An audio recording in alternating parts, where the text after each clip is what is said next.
set for the repeat presidential election, and it would appear we've never been more confused as a country than now, especially following that leaked IEBC memo listing the irregularities that characterized the August 8th elections. Now, as things stand now, IEBC is a deeply divided house. Chairman Wafula Chebukati only has 2 commissioners on his side. He has already made enemies with the commission secretariat, and neither Jubilee nor NASA trust him enough to let him run the fresh poll. Which way forward, Kenya? 38 days and counting.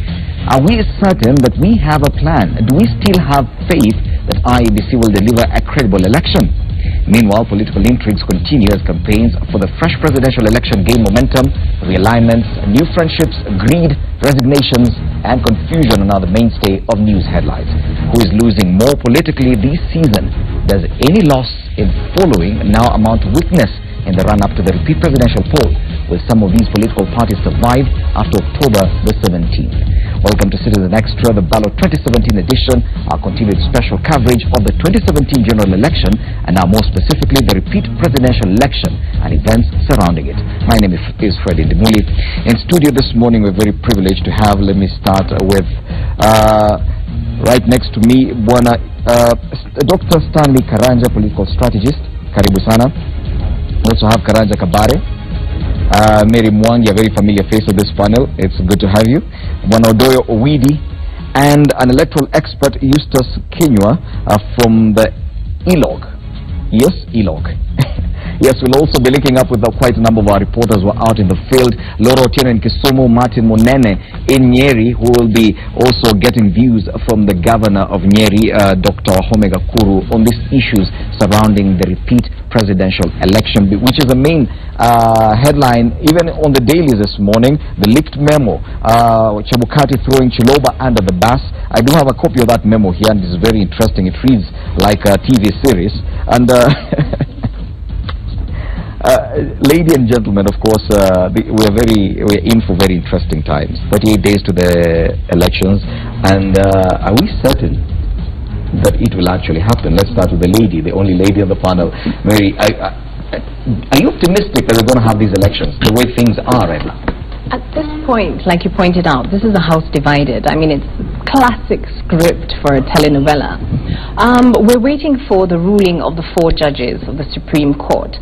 And given the fact that we don't even have a summary of the basis for their ruling, this is now bringing out all the little differences that you're seeing in the IEBC, and everybody's trying to cover their back and pass the buck to somebody else. Now the question is, do we have the time to allow for this? Because the ruling stated, basically from our assumption, having not read the ruling of the 4 judges, that the IEBC did not conduct a free and fair election.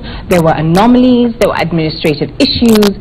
They are the same people now being tasked to carry out the election on October 17th. Dr. Stanley Karanja, of course, Mary says we wait for that written judgment by the Supreme Court. But that could just open another can of worms, because we do not know exactly what they will say. Right now, you can see Wafula Chebukati in this leaked memo actually alluding to some of those things that we think went wrong. Now he's actually listed quite a number of them. This is even before the written judgment comes from the Supreme Court. That could actually come with a lot more. But clearly now we're starting to see that, yes, that election on August 8th was probably not 100%. In fact, it complicates the matter. Remember, the IEBC chairman was the second respondent? Yes, he was the second respondent. He had his lawyers, plus the IEBC. We had the respectable lawyer, Paul Mwite.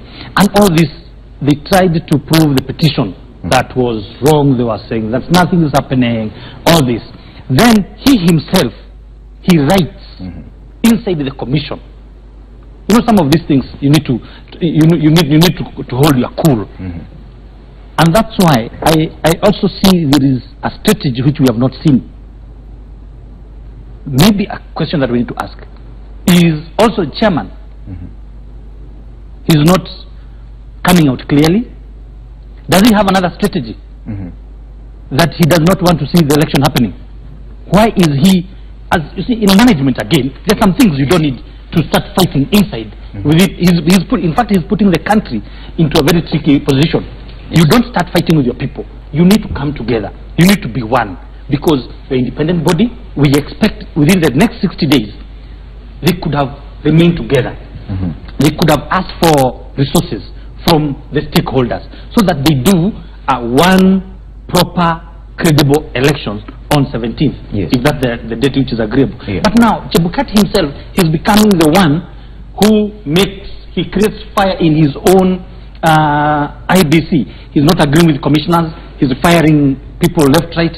Is he, the big question mark, is he the one who wants not to see Kenya having an election on 17th, then bring us to a constitutional crisis? It's very unfortunate. But Kabari, don't you think that probably the stakes are too high and Chairman Wafula Chebukati's position is not very comfortable right now? That seat must be very hot. We've seen what has happened to previous chairpersons of any electoral agency here in Kenya and what has happened to them. Surely Wafula Chebukati must be thinking the same and is trying to save his own skin first. Do you think he's reacting out of panic? Well, I think I don't envy Chebukati's position. Number one, all the eyes, not just of Kenya, of the region and the world, are focusing on the IEBC. We need to have an election within the next 38 days. What we are seeing emerging from the IEBC does not give us any comfort. Number one, he was part of the petition as a respondent. I think he moved too quickly to cast blame. I think, going by what my colleague has said, IEBC needs to think very clearly and appreciate the magnitude, the weight of the task that the Supreme Court placed on their shoulders. We are talking about leaked memo. Why is it leaked? We expect leadership, cohesion, statesmanship, hope from the IEBC, not this brickmanship. We expect IEBC to promise the country we are capable of having this. Yes. And I think the chair and the commissioners would appreciate that and do much better. But Odoyo Owiri, the problem has been politicians all along and their criticism of the IEBC trying to meddle into the affairs of the Independent Electoral and Boundaries Commission. But this time round, the problem appears to be within the IEBC. This is dire. I think it would have been better if the problem stayed with the politicians trying to meddle in the affairs of the IEBC. But now you're seeing the problem right inside the IEBC. We should be really worried, don't you think? Fred, the problem in IEBC is caused by politicians. IEBC has been under pressure even months before the elections. The pressure they have been getting from politicians wanting to win under any circumstance. You remember on the 8th when the election was being done, this very lockdown that we are using and we are questioning Chiloba about was produced by Raila Odinga in a press conference. And because Kenyans were thinking with their hearts, those who are pro-Raila believed it. Those who are not pro-Raila did not believe it. Chebukati himself should have ordered this investigation that is asking Chiloba to substantiate now, then, but he refused to do so. He actually came and said that that idea of the system having been hacked was a hoax. Today, he's at it believing it wasn't, and is demanding answers from Chiloba. So, and all this has happened because of the pressure. It looks like Chebukati has found a new lease of life after the Maraga ruling, that actually you can go against the pressure of politicians and still survive. So he now gets a new strength to do this. But as Kenyans, we must go back and look for where did the rain started beating us. Because if we continue like this, we will never have a credible election in this country. It is time we all sat back and thought with our brains rather than our hearts. When Eustace Kinyua, you're an electoral expert from the Electoral Observation Group, ELOG. Have you ever seen anything like this before, where the commission that is tasked with running an election 38 days to D-Day, and cracks emerge within the commission, the secretariat and the commissioners are not seeing eye to eye, the chairperson and his commissioners are not seeing eye to eye? Surely, do we really expect that they'll still be able 38 days down the line to run an election? Surely, I think let's appreciate the fact that whatever we're experiencing today, it's a new phenomenon. in our country and in Africa in general. So you expect confusion to be in place. And I think we should give credit where it deserves. We as Kenyans, we have asked hard questions from IEBC. We expect answers. Chebukati will not come out and give you answers if he doesn't ask those hard questions you expect him to ask. The problem here is that we are getting into an environment that we should not be getting into. Believing in leaked information. You don't expect me to put my house in order if I'm not going to ask hard questions. Those hard questions were being asked in the confines of IEBC. It was not meant to come out. If it was meant to come out, it could have been on a TV screen somewhere. But this is leaked information. Chebukati is doing what we expect him to do. We've told him, you've given us a date, isn't it? But you've not answered the hard questions that the Supreme Court has listed. Yes. So how do you expect us to go to the polls with these questions not answered? And when he attempts to ask those questions, what do? We leak the information out. We castigate him. We start doing all these things.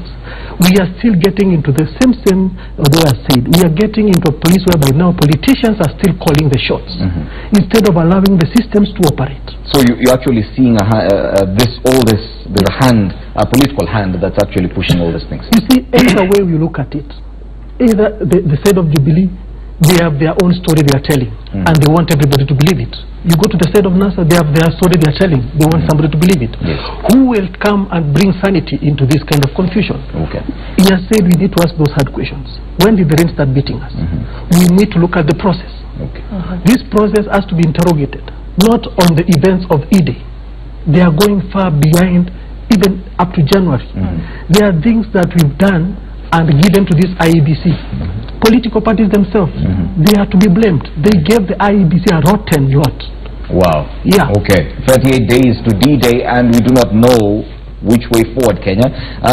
Even as we continue this conversation, let's now link up with our reporter from Nyeri County, Martin Monene. I do understand he is with the governor, Dr. Wahome Gakuru.